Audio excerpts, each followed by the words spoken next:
Olá, caríssimos, sejam todos bem-vindos ao projeto Um Quarto de Oração na nossa catequese destrinchada.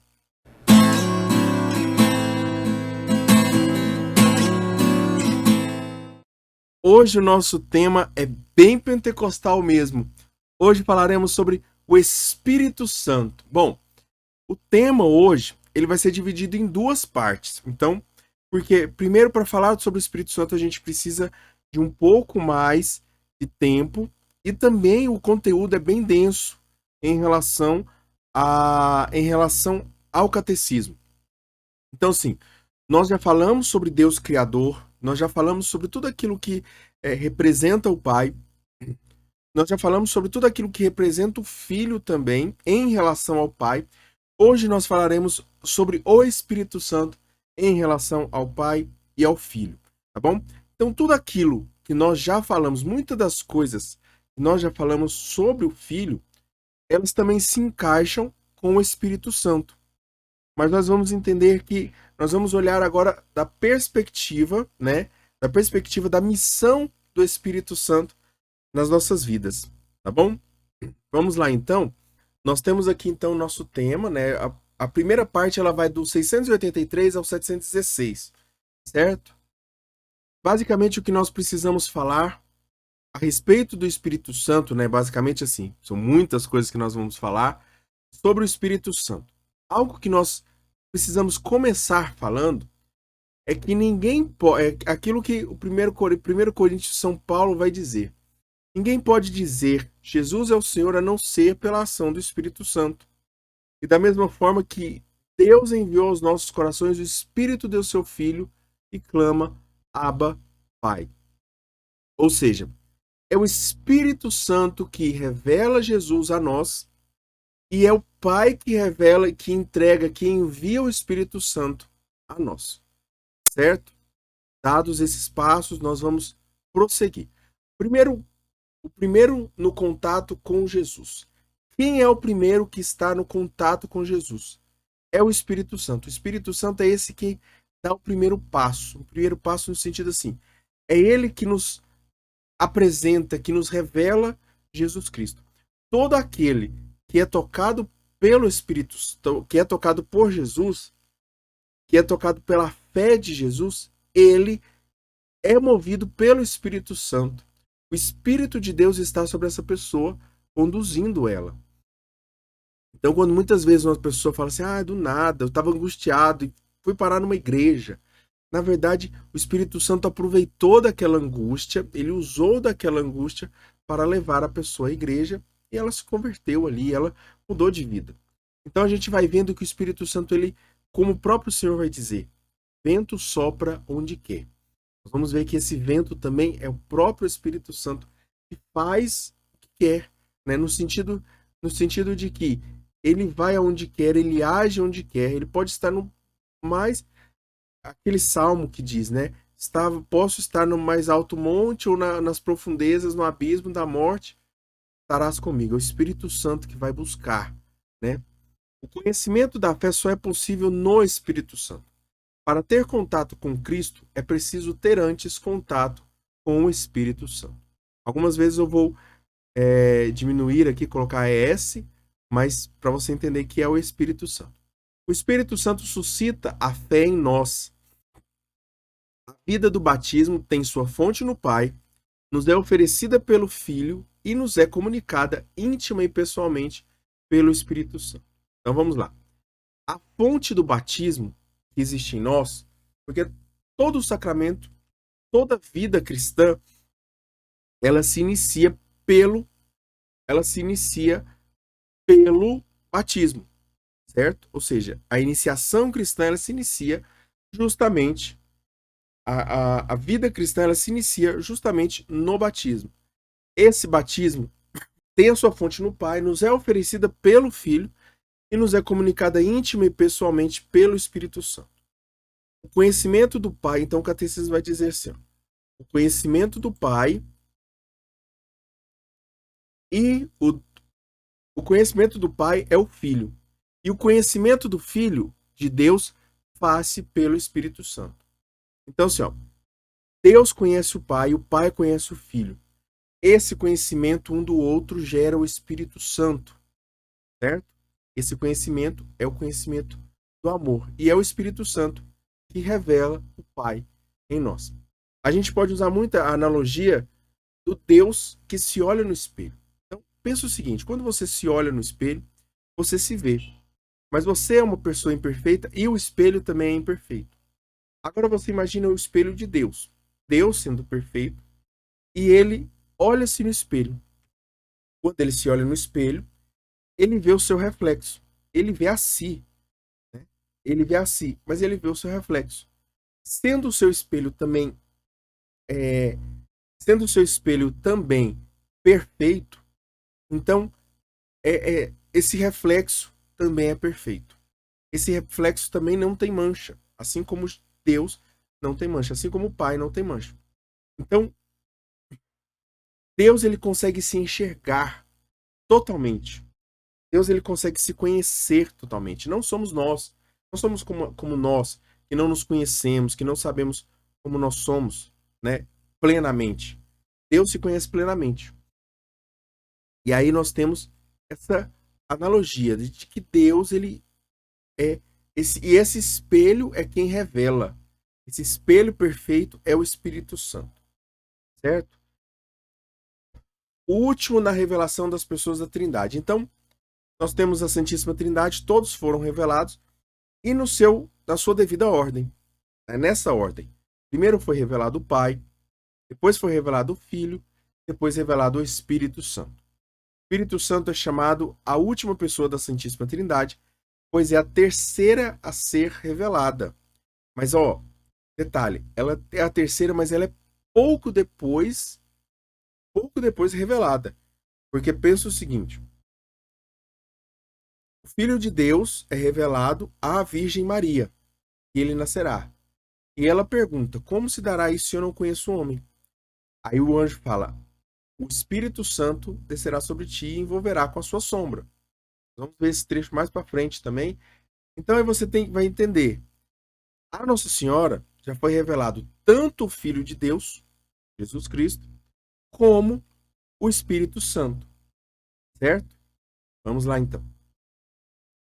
São Gregório Nazianzo diz o seguinte: o Antigo Testamento proclama manifestamente o Pai e mais obscuramente o Filho. Ou seja, de forma manifestada, ele apresenta o Pai. De forma mais obscurecida, ele apresenta o Filho.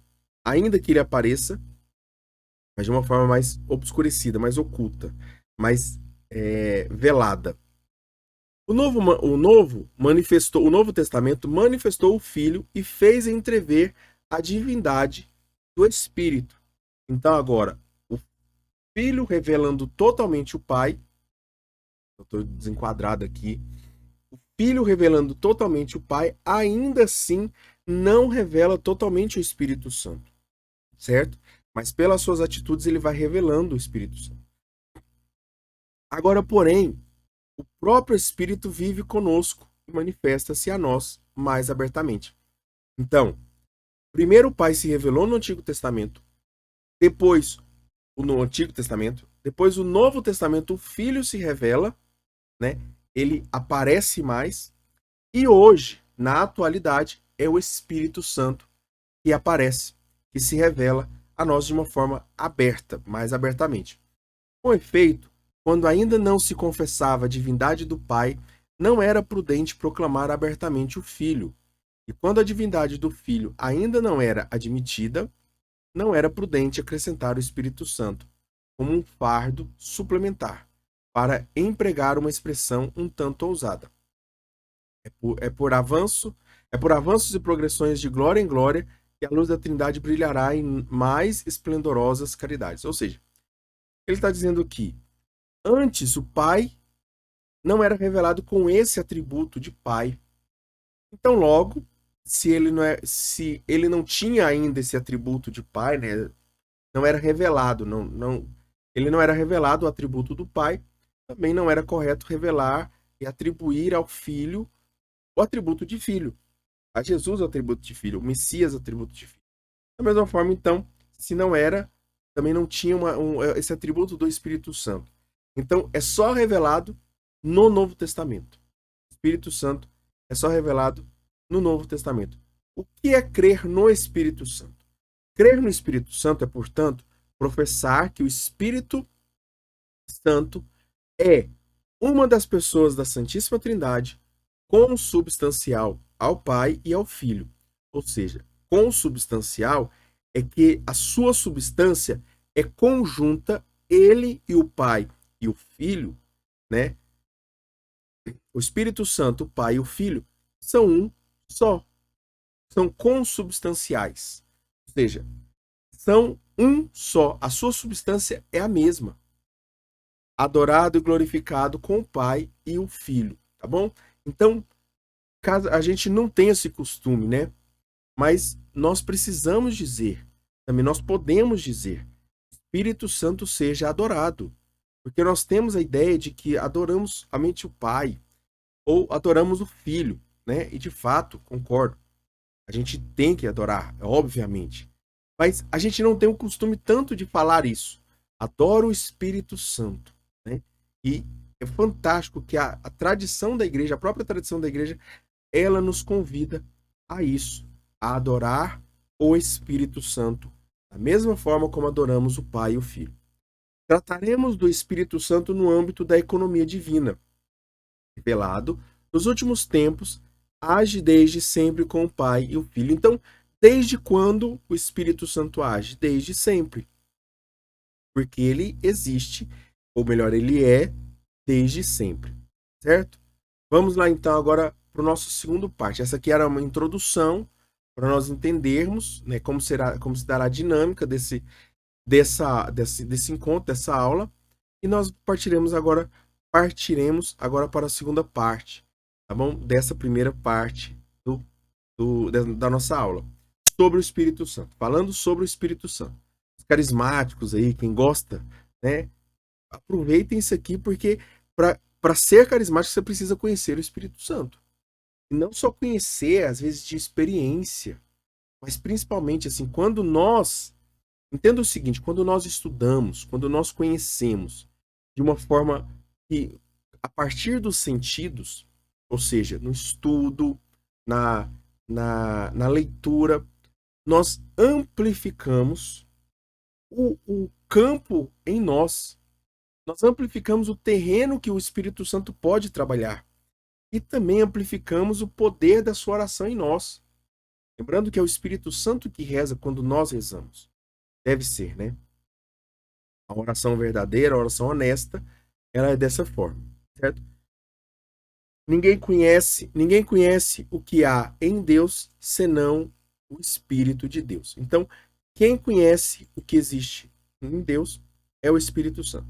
O Espírito Santo está presente, então, nas Escrituras, na tradição, no magistério da igreja, na liturgia sacramental, na oração, nos carismas e ministérios, nos sinais da vida apostólica e missionária e no testemunho dos santos. Vamos lá, um por um aqui, vamos pegar aqui.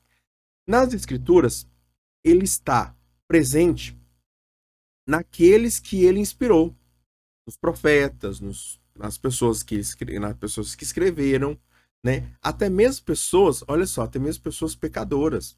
Os Salmos, por exemplo, foram escritos por Davi. A gente vai ver que Davi, ele tem essa prefiguração de Jesus, né? Incluindo a sua unção como rei, né? Você vai ver que ele tem essa prefiguração de Jesus. Ele é a prefiguração de Jesus, mas ainda é pecador. Mas lembrando que ele tem o Espírito Santo. E ele fala, o Espírito Santo fala através de Davi, fala através dos outros profetas.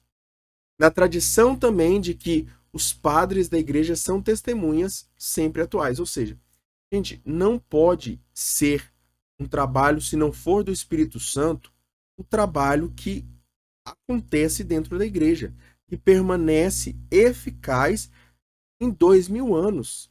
Não pode ser outra coisa senão a ação do Espírito Santo. Ah, você pode dizer que a igreja católica está fracassada, faliu. Gente, é só você pensar a influência que a igreja católica tem na sociedade atual. Se nós olharmos as faculdades, se nós olharmos tudo aquilo que gira em torno dos direitos humanos, de tudo aquilo, nasceu da Igreja Católica. Nasceu da Igreja Católica. A gente percebe isso. Gente, olha só para você ver. Os romanos, eles tratavam mal as mulheres. Eles tratavam as mulheres como se elas fossem propriedade. Quando a Igreja Católica converte, né, e se torna a religião dos romanos, também, ali com Constantino, quando a Igreja Católica se torna essa religião oficial dos romanos, muitas coisas vão mudando, claro que de forma lenta. Então, é como a gente falou lá naquela passagem, naquela aula sobre as revelações. A gente precisa entender sempre isso. Tudo é um processo de revelação. Então, muitas vezes as pessoas perguntam, sabe por que no Antigo Testamento Deus permitia isso, Deus permitia aquilo, Deus permitia guerra, morte e tudo mais, tal. Por quê? Porque Deus estava se revelando.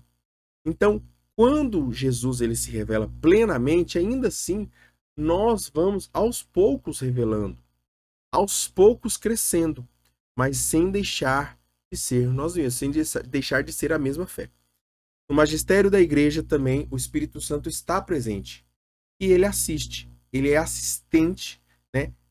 É assistente ativo do magistério da igreja.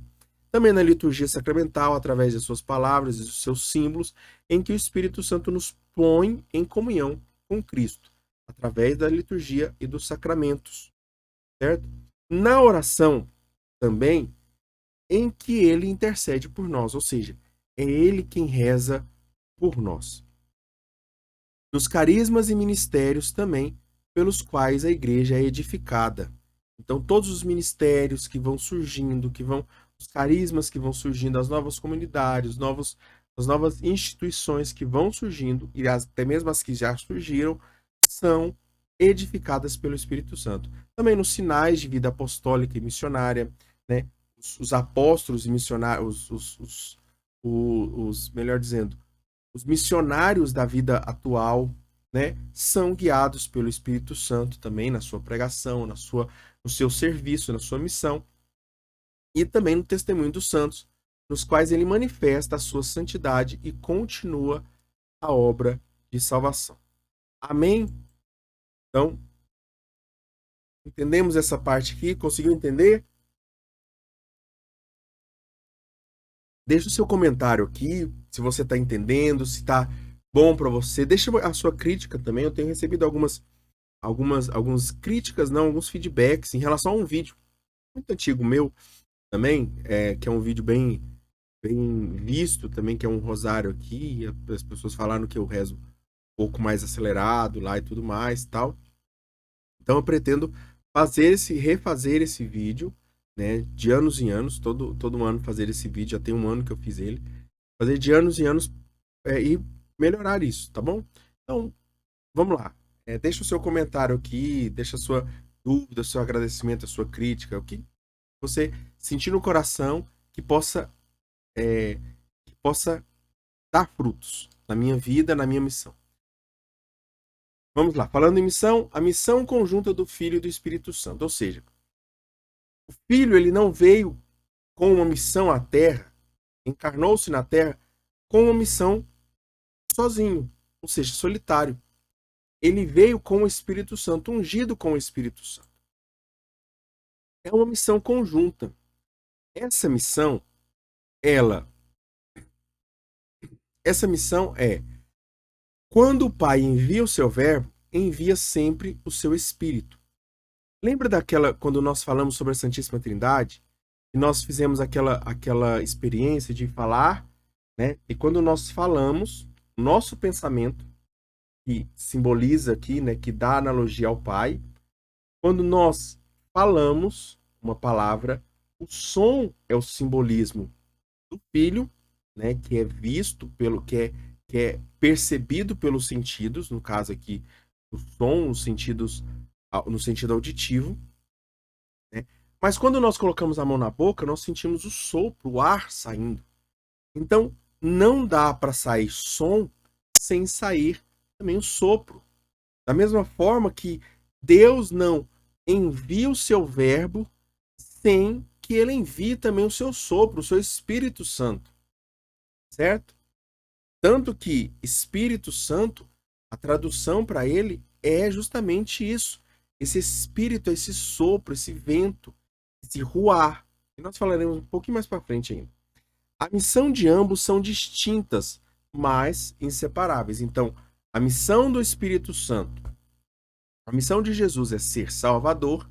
A missão do Espírito Santo é ser santificador, ele que nos santifica.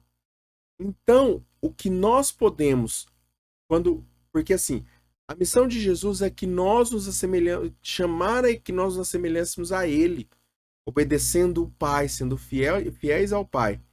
Mas nós só seremos obedientes e fiéis ao Pai da mesma forma que Jesus foi, conduzidos pelo Espírito Santo. A missão de ambos, então, ela é distinta, mas ela é inseparável. Ou seja, não dá para separar. O Espírito Santo não sopra não sopra, não age em nós para longe do Filho. Da mesma forma que o Filho não age em discordância com o Espírito Santo. Cristo que aparece, mas o Espírito Santo que o revela. Então, quando as pessoas entendem e percebem Jesus Cristo, elas percebem, elas são reveladas a ela pelo Espírito Santo, certo? Essa unção, então, quando nós falamos sobre unção, nós falamos justamente sobre a Santíssima Trindade. Jesus é Cristo. Jesus é o Cristo. Isto é ungido. Cristo, então, significa ungido. O Espírito Santo é essa unção, esse óleo que está unido a ele, unido ao Filho. E o Pai é quem unge o Filho, certo? Então essa unção ela está sempre ligada aqui. A missão do Espírito Santo consistirá em unir-nos a Cristo e fazer-nos viver nele. Então, o Espírito Santo, o que ele faz? Ele nos une a Cristo e nos faz viver com ele. Eu tenho uma oração que eu sempre falo, na verdade, virou não somente uma oração, mas um plano de vida, um projeto de vida. Meu projeto de vida é baseado em 3 passos. O primeiro passo é me unir a Deus. O segundo passo é permanecer unido a Deus. Olha aí, tá vendo? Mesma coisa do Espírito Santo. E a terceira, que é um além, é levar outras pessoas a se unir a Deus, certo? Então, essa é uma oração que eu sempre faço. Do mesmo modo que o óleo se distancia do corpo, ou seja, nenhuma distância, é quando nós passamos um óleo no nosso corpo, que nos unge, que nos purifica, que nos hidrata, que nos alimenta de certa forma, né, que faz o seu papel ali. Ele não tem uma distância de nós, ele está em nós, ele está penetrando na nossa pele. Da mesma forma, essa distância do Filho com o Espírito Santo, ou seja, nenhuma distância. Correto? Vamos lá então agora para nossa e vamos lá então. Esse momento aqui vai ser um pouquinho mais engraçado porque literalmente o catecismo ele faz uma provocação e parece que ele é redundante, mas é necessário ele ser redundante para nós entendermos que o Espírito Santo ele tem várias formas de ser chamado. Existem vários nomes comuns do Espírito Santo, mas um só é o nome próprio do Espírito Santo. Ou seja, qual é o nome próprio do Espírito Santo? Bom, eu já estou falando aqui o tempo todo, né? E não vou me prolongar, mas o nome próprio do Espírito Santo, catecismo, parece que ele é engraçado. Chega uma hora, fala assim, gente, mas não faz sentido. Para quê? É óbvio, gente. Mas precisa ser dito. O óbvio também precisa ser dito. Este é o nome próprio da terceira pessoa da Santíssima Trindade, Espírito Santo. E o termo Espírito Santo se traduz o termo hebraico ruá, que quer dizer sopro, ar, vento, né? Qualquer coisa que seja nesse sentido. Então, esse ruá, esse Espírito Santo, traduzido para o hebraico, do termo hebraico, é sopro, ar, vento. Jesus mesmo utiliza o termo vento na conversa com Nicodemos. O vento sopra onde quer, você ouve o ruído e tudo mais. O próprio... Existem outras designações do Espírito Santo. Formas de chamar o Espírito Santo, de clamar o Espírito Santo. E ele é apresentado também nas Escrituras, principalmente no Novo Testamento, né? Vamos lá. A designação do Espírito Santo dada pelo próprio Jesus é ser nosso Paráclito. Paráclito, né? Você deve ter aprendido que significa o mesmo que advogado. A gente tem que tomar um pouquinho de cuidado nesse advogado que é aqui, tá bom? Vamos lá. Paráclito é aquele que é chamado para junto. Ou seja, Jesus chama o Espírito Santo para estar junto da humanidade. Todo aquele que se entrega. No finalzinho, na última pergunta nós vamos falar, no último tópico nós vamos falar quem é os que receberão o Espírito Santo. Bom? Então, advocatus, aquele que é chamado, né, para junto, nada mais é do que do grego paráclito. Paráclito pode se traduzir também por consolador, certo? Aquele que consola. Jesus, ele consola, mas ele também envia o consolador também para nós, o outro consolador, o outro paráclito. Jesus designa o Espírito Santo de Espírito da verdade. Esse Espírito da verdade, ele mesmo se intitula a verdade, pois ele é a verdade. E esse Espírito é dele, o Espírito da verdade. Outros nomes comuns do Espírito Santo são Espírito da promessa, Espírito de adoção, Espírito de Cristo, Espírito do Senhor, Espírito de Deus e Espírito de glória. Certo? Nós temos agora então também os símbolos do Espírito Santo. São muitos. São alguns, né? Muitos não. Poderiam ser muito mais, né? Mas a Bíblia, o catecismo, ele especifica principalmente esses aqui. A água, a unção com óleo, o fogo, a nuvem e a luz, o selo, a mão, o dedo e a pomba. Certo? Vamos olhar um por um aqui. Significativo da ação do Espírito Santo no batismo. Então, a água é o próprio significativo do Espírito Santo no batismo. Batismo significa se mergulhar, né, se afundar para ressurgir. Assim como nossa primeira gestação da carne, ou seja, quando você estava lá no ventre da sua mãe, sendo gerado, foi na água, né? Ou seja, aquela água que estava ali na bolsa uterina da sua mãe, né? Você foi gerado na água. Na sua segunda gestação também do Espírito também se dá na água, que é pelo batismo, certo? Olha para você ver tanto que Deus é perfeito. É a água viva que brota do Cristo crucificado. Então, o Espírito Santo é essa água viva que brota do Cristo crucificado. A água que ele fala para a samaritana, a água viva que dará. E essa água que jorra em nós para a vida eterna, ou seja, nos impulsionando para a vida eterna. Como alguém que vai jorrando a água de si, porque se alguém se abriu ao Espírito Santo, nós, quando nos abrimos ao Espírito Santo, ele vai jorrando, nos impulsionando aqueles que estão ao nosso redor para a vida eterna. Também temos a unção, outro símbolo, temos a unção com óleo. Essa, na iniciação cristã, ela é o sinal sacramental da confirmação. Confirmação ou crisma não é. Muitas pessoas elas questionam, muitas pessoas falam assim: mas confirmação é porque eu estou confirmando o meu batismo. Não, não é isso, viu, gente? O nome do crisma tem esse nome por conta do óleo. Se coloca na testa, no peito do crismando.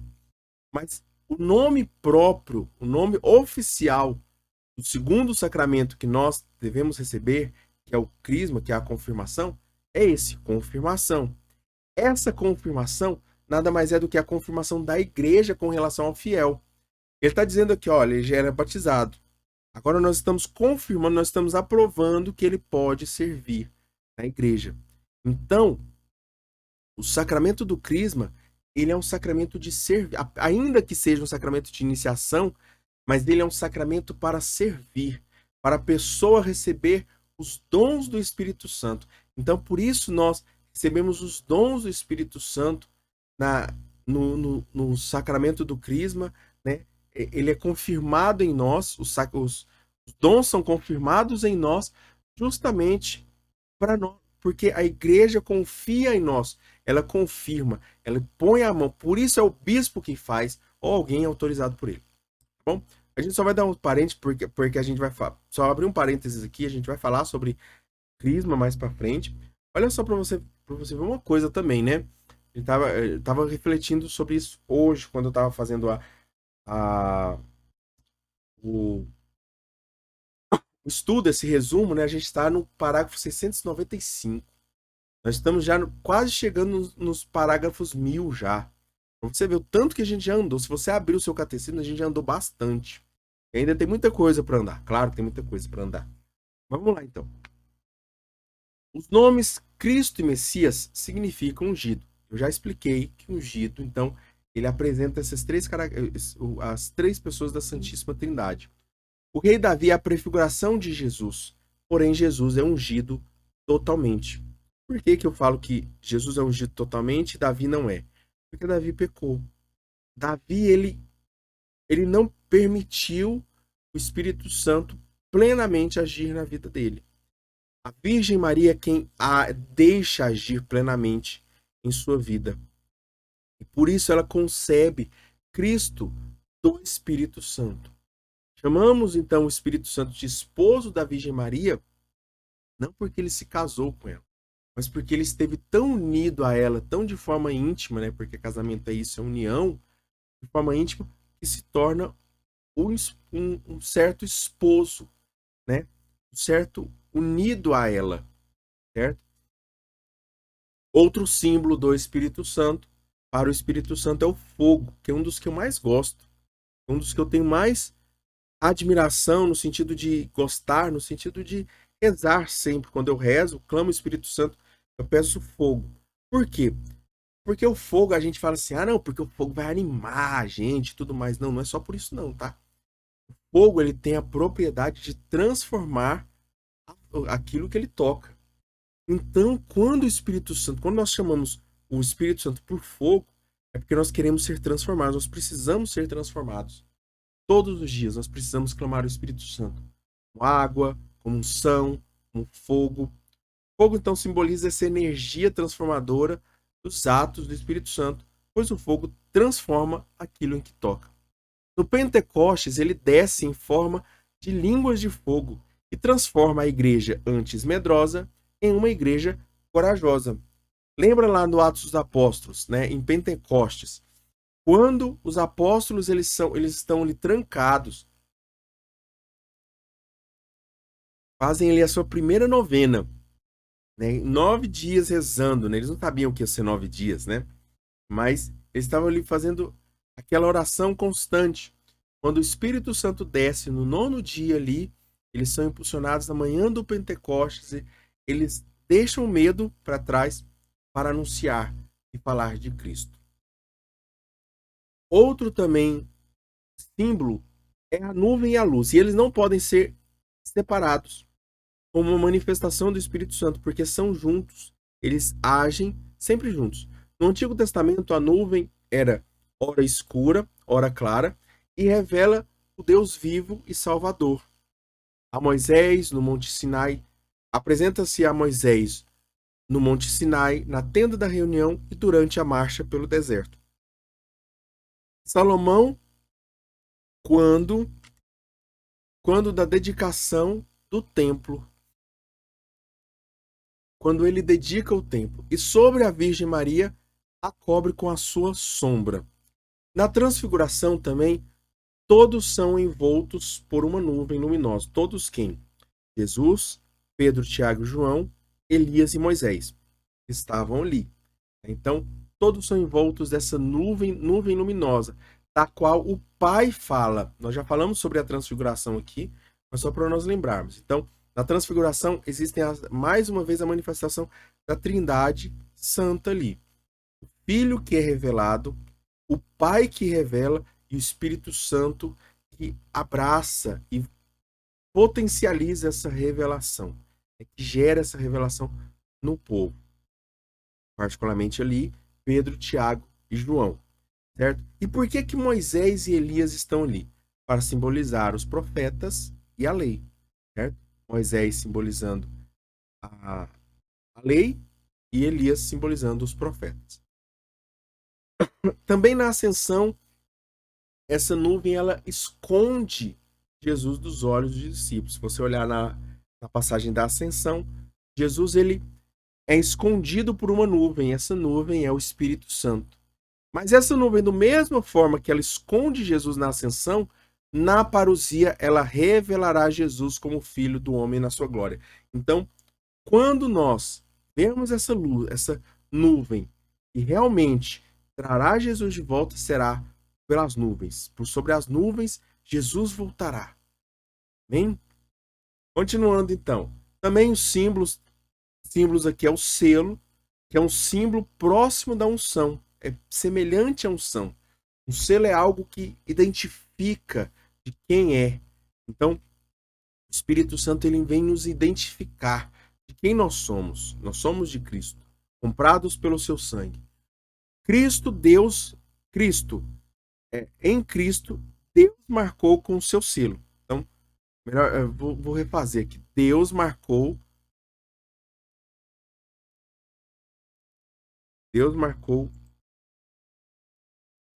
Cristo com o seu selo. E em Cristo, o Pai nos marca também com o seu selo. Então, por quê? Porque Cristo se fez homem. E essa humanidade também está em nós. De certa forma, nós temos um pouco de Cristo em nós, porque Cristo se fez totalmente como nós, como humanos. Então, por se fazer humano, eu sou apaixonado pela encarnação, pelo mistério da encarnação, porque ele traz essa potência de Deus que já nos salva antes mesmo de nos salvar, que já nos dá atributos necessários para ser salvos, ainda que não de forma plena, mas salvos. Presentes então no sacramento. Esse selo é presente no sacramento do batismo, da confirmação e da ordem, pois não são repetidos. Então, os sacramentos do batismo é um só, o sacramento da confirmação também é um só, e o sacramento da ordem também é um só. Ah, mas espera aí, o matrimônio? O matrimônio não é só um? Não. O matrimônio a pessoa pode casar novamente, desde que a morte separe ele da sua primeira esposa, da sua esposa anterior. Pode casar várias vezes, se as mulheres morrerem. Coitado dessa pessoa, imagina. Casa, uma morre. Aí ele vai lá, casa de novo, aí a outra morre. Aí ele casa de novo. Não, que falta de sorte desse cara, ou dessa pessoa, desse homem, dessa mulher, né? Mas ele pode sim, então podem ser repetidos. Representa o caráter indelével. O que é indelével? É que não se pode apagar. Então, o selo em nós do Espírito Santo não se pode apagar. Batizado, ele é batizado, ele tem o selo do Espírito Santo até no inferno. Não se pode apagar. Outro símbolo também é a mão, que impondo as mãos, Jesus cura os doentes. Então, é pela mão que Jesus cura os doentes. É pela mão também que Jesus abençoa as crianças. Os apóstolos também fazem a mesma coisa, impõem as suas mãos para dar o Espírito Santo, seja para curar as pessoas, seja para rezar pelas pessoas, seja para dar unção, confirmação sobre as pessoas, para dar essa graça, né? Quando a gente fala assim, São Paulo ele vai falar sobre Timóteo, e ele fala que recebeste a unção dos anciãos, ou seja, dos apóstolos. Esses anciões, esses mais velhos, eram os apóstolos que rezaram por ele, que impuseram, que deram autoridade para ele. Também o dedo é um símbolo do Espírito Santo. Pelo dedo de Deus, Jesus expulsa os demônios. Também pelo dedo de Deus, Deus escreve em tábuas de pedra as leis do Antigo Testamento e em tábuas de carne nos nossos corações a lei do Novo Testamento. Qual a lei do Novo Testamento? É a caridade, é Jesus Cristo. É a boa nova. E por fim, o último símbolo que nós podemos falar hoje aqui do Espírito Santo é a pomba. No final do dilúvio, a pomba solta por Noé regressa com um ramo verde de oliveira no bico, sinal de que a terra é outra vez habitável. Esse dilúvio, o dilúvio, ele é um simbolismo para o batismo. Então, os batizados, olha só para você ver, o que acontece no dilúvio? Não são um bando de pecadores, uma terra totalmente pecadora, que é purificada pelas águas, e essas águas, ela fica somente aquilo que é santo, aquilo que é de fato fiel a Deus. Então, Deus, ele no batismo, ele faz isso também em nós. Ele tira todo o pecado original, aquele pecado que não precisa, nós não precisamos mesmo, de fato. Ele tira todo o pecado em nós, ele deixa somente aquilo que é fruto para a nossa salvação, para a nossa santificação. No batismo de Jesus Cristo também, o Espírito Santo desce e paira sobre ele em forma de uma pomba. Certo? Então, aqui nós temos tanto no dilúvio, quanto no fim do dilúvio, quanto no batismo de Jesus, a aparição duas vezes, né, de forma visível para as pessoas em forma de pomba, o Espírito Santo em forma de pomba. Vamos lá então para a nossa terceira e última parte aqui. O Espírito Santo o Espírito e a palavra de Deus no tempo das promessas, desde o princípio até o fim, até a plenitude dos tempos. Então, do princípio ao fim dos tempos, a missão do Verbo e do Espírito do Pai permanece oculta, mas atuante. Ou seja, no início de tudo, da revelação, a missão do Verbo e a missão do Espírito Santo eram ocultas, mas ainda assim atuantes. Ou seja, o Pai é que revelava, o Pai é que agia, mas o Espírito Santo e o Filho, o Verbo, agiam juntos. No Antigo Testamento, o Espírito Santo anunciava Cristo pelos profetas. Como anunciava? Através de inspirações. Profetas são todos aqueles que o Espírito Santo inspirou no anúncio vivo e na redação dos livros santos, tanto no Antigo como no Novo Testamento. Então, há profetas também do Novo Testamento. O profeta do Novo Testamento, São João Batista. Também todos os outros, né, que são profetas, os apóstolos, que escreveram o Novo Testamento. Na criação, vamos lá.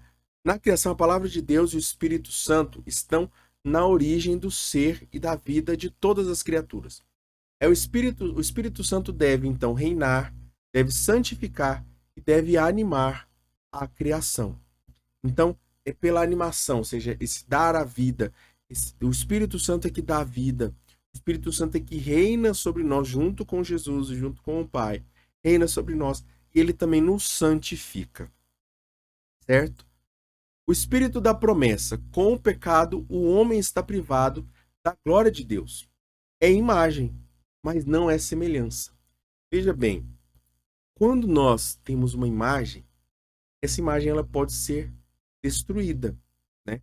Ela ainda tem uma imagem ali por fora. Imagina uma camisa, tem uma imagem aqui de Nossa Senhora, tal, e tudo mais. Se eu sujo essa camisa, se eu caio no barro com ela, alguma coisa assim, né? Sujo ela, a imagem ainda está lá. Mas a semelhança já não parece Nossa Senhora. Você vai ver barro, você vai ver sujeira ali, então não é semelhante a Nossa Senhora. Então preciso tirar esse barro para nós vermos a semelhança de Nossa Senhora. Porque se eu falar tem uma imagem de Nossa Senhora ali, a pessoa pode acreditar, mas ela não vai ver essa semelhança. Jesus então assume a imagem e restaura a semelhança. Olha só, a encarnação de Jesus mais uma vez. E a encarnação, ela anda intimamente misturada, unida com o Espírito Santo, com a missão do Espírito Santo. Jesus assumindo a imagem do homem, que é a imagem de Deus, ele também restaura a semelhança do homem com Deus. A promessa feita a Abraão da numerosa descendência, que é o Cristo, é, por sua vez, todos os que se assemelham ao Cristo. Então, vamos lá. Quem é a descendência de Abraão? Se nós chegarmos a tudo, Jesus é da descendência de Abraão. Com isso, nós podemos também dizer que todos aqueles que se assemelham a Cristo são da descendência de Abraão. Por meio da filiação de Cristo, sermos irmãos de Cristo, nós também somos da descendência de Abraão. Comprometendo-se então por juramento, Deus se obriga desde logo ao dom do Filho muito amado e ao dom do Espírito Santo, a dar o Espírito Santo. Quando? Quando na promessa da queda do homem, ele promete. E não somente isso, mas também em todos os profetas ele vai prometendo, em muitos profetas ele vai prometendo enviar o Espírito Santo, certo? O que são teofanias e a lei? Teofanias são manifestações de Deus que iluminam o caminho da promessa. Então são essas manifestações como certas profecias que vão iluminando, que vão dando um sentido, é assim, esses são sinais que se dará quando Jesus vier. Né? No caso eles não entendiam Jesus, mas eles sabiam que viria um Messias que iria libertar. Nós ainda vamos falar sobre essa expectativa ainda hoje, tá? Sobre essa esperança dos judeus, né, de antigamente, antes de Jesus. Aqui nós estamos falando do Antigo Testamento, dessa manifestação que iluminou a promessa, o caminho das promessas. Nas teofanias, o verbo de Deus se deixava ver e ouvir, ao mesmo tempo revelado e velado, na nuvem do Espírito Santo. Então o verbo de Deus ele era velado, mas era também revelado. Aos poucos ele ia sendo revelado, até que na encarnação ele é plenamente revelado. A lei em relação ao Espírito Santo. A lei foi dada como um pedagogo para conduzir o povo a Cristo, mas ela é incapaz de salvar. Vamos lá. A lei ela fala o seguinte: olha, é como se fosse um professor substituto. E o professor, ele pode dar o conteúdo ali, ele dá o conteúdo totalmente, plenamente, mas quem dá a nota é o professor titular, é o professor principal. Então, assim, quando, por exemplo, a pessoa ela recebe a lei, né? Ela recebe a lei, mas ela não põe a lei em prática, ela é incapaz, a lei foi incapaz de salvar ela. Essa pessoa, mesmo sabendo a lei, mas não pondo a lei em prática, ela não vai ser salva. Ela sabe a lei, ela conhece a lei, mas ela não pôs em prática. Quem nos dá o desejo por colocar a lei em prática e nos dá força e potência para colocar a lei em prática é o Espírito Santo. Sem o Espírito Santo, nós não podemos realizar obras de santidade. Nós não podemos ser santos sem o Espírito Santo. Por isso, o Espírito Santo é que nos santifica. No reino e no exílio. Agora, quando eu falo no reino e no exílio aqui, quando eu falo essas coisinhas em vermelho aqui, são os títulos que o próprio catecismo deixa, certo? Então, o que ele está dizendo aqui?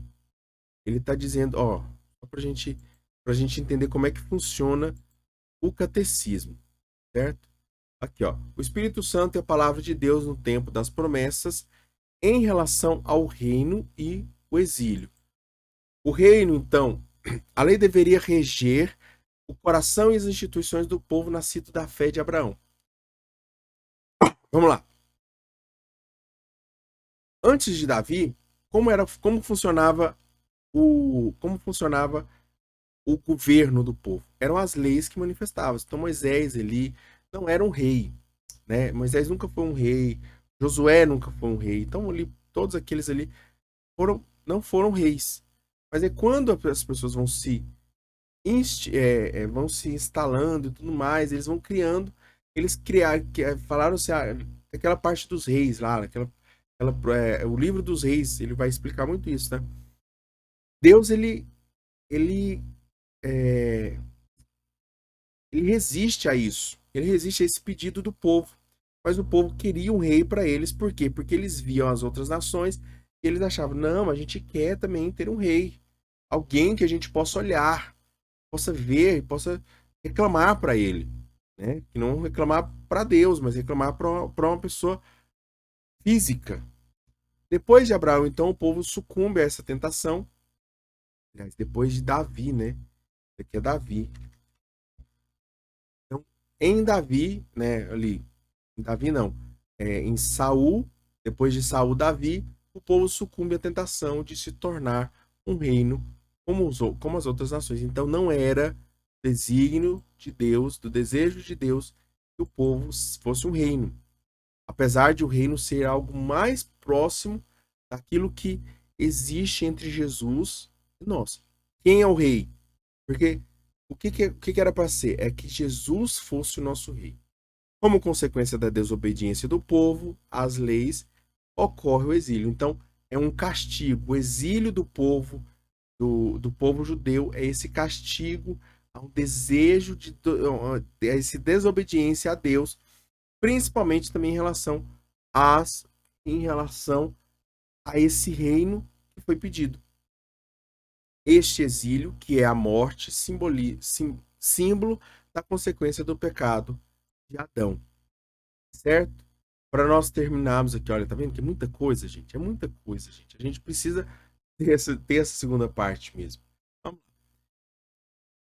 Agora falaremos sobre o último trecho aqui, falaremos sobre a expectativa do Messias e do Espírito e do seu Espírito. Ou seja, é, antes de Jesus vir, que é antes de Jesus vir. Existem duas esperas. Duas profecias foram feitas, uma a respeito do Messias e outra sobre o anúncio do Espírito Novo. Oséias vai dizer assim, virá o Espírito e suscitará alegria para os jovens, força para os velhos e tudo mais. A gente conhece já viu, né? Se você não viu, procura aí ver a profecia de Oséias e tal. Também, então, os traços do Messias e do Espírito Santo. Há traços de Jesus com o Espírito Santo. Olha aqui, a gente está falando do Espírito Santo, mas não dá para falar do Espírito Santo sem falar de Jesus. Quando nós falamos dos traços de Jesus, da sua missão, é uma coisa. Nós estamos aqui falando dos traços de Jesus com o Espírito Santo.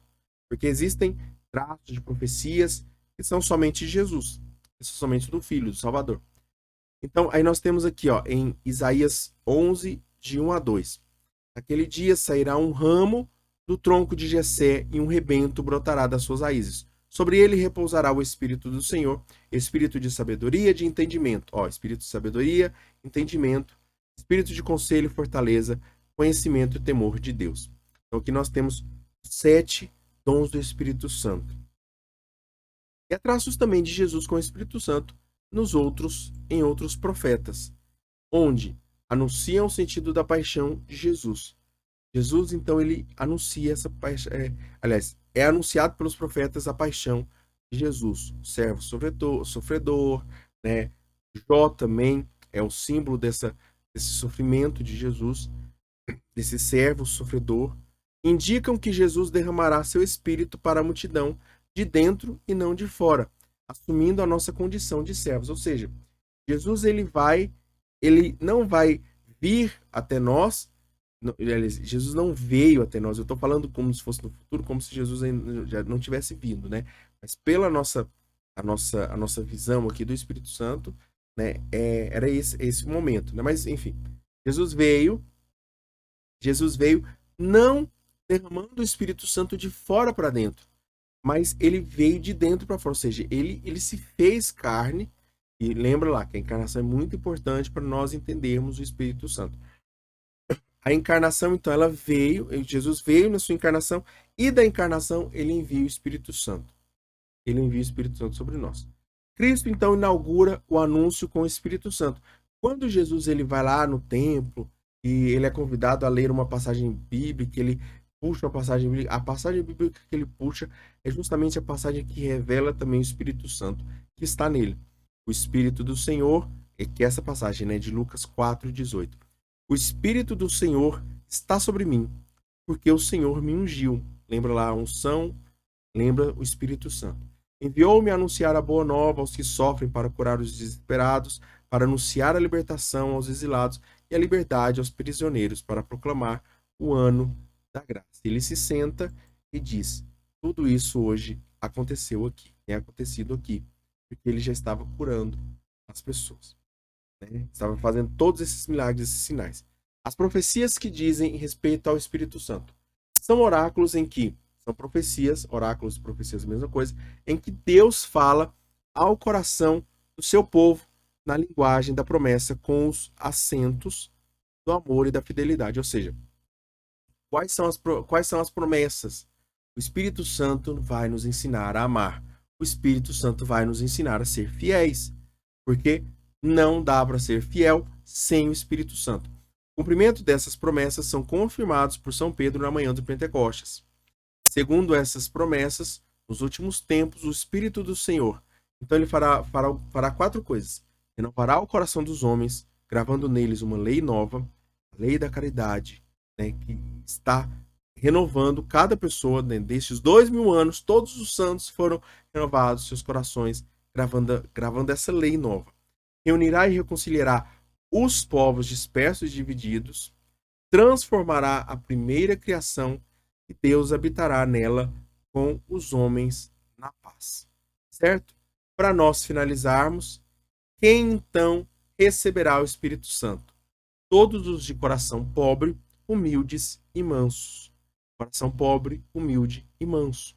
Que são totalmente aqueles que são totalmente entregues aos desígnios misteriosos de Deus e que esperam a justiça não dos homens, mas do Messias, mas de Jesus.